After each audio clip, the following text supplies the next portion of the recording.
پروهامی عزیز سلام، امیدوارم حالتون خوب باشه. ما اومدیم با یه پست متفاوت، گفتیم یه بارم براتون تو مغازه ویدیو رو ضبط بکنیم. فقط قبل از اینکه بخوام بگم چه محصولی رو می‌خوایم امروز براتون نقد و بررسی بکنیم، بگم که اگر ما رو از کانال یوتیوب می‌بینید ممنون میشم همین الان این ویدیو رو لایک کنید، کانالمون رو سابسکرایب بکنید و زنگوله کنارش رو هم بزنید. بچه‌ها امروز می‌خوایم براتون قهوه‌ساز فیلیپس مدل HD 7462 رو بررسی بکنیم. اول از همه بریم سراغ آنباکسینگ.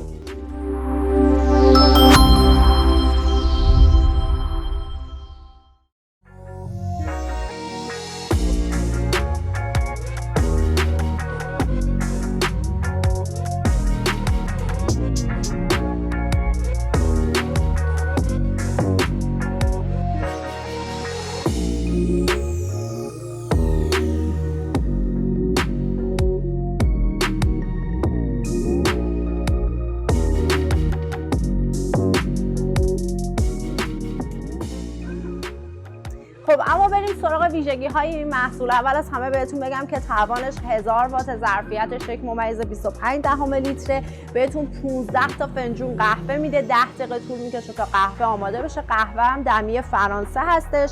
بهتون فیلترش رو نشون بدم که فیلترش قابل تعویضه.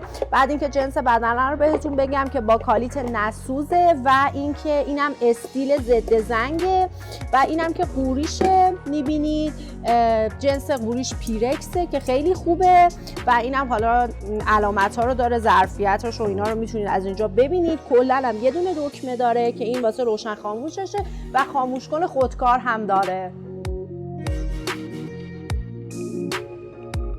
خب اما در آخر بهتون بگم که بچه‌ها این قهوه ساز به درد کسایی میخوره که حالا میخوان قهوه توی حجمای زیاد درست بکنن. گفتم بهتون اول ویدیو که 15 تا فنجون قهوه میده، جای انگشت یکم این بالاها میمونه، البته اونقدر اذیت کننده نیستش. در کل قهوه ساز خوبیه، جنس بدنش خوبه و خب برندم که برند فیلیپس عالیه.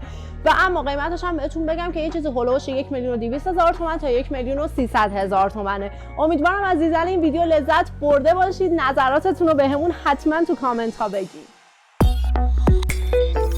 پروهام نیوز، رسانه لوازم خانگی.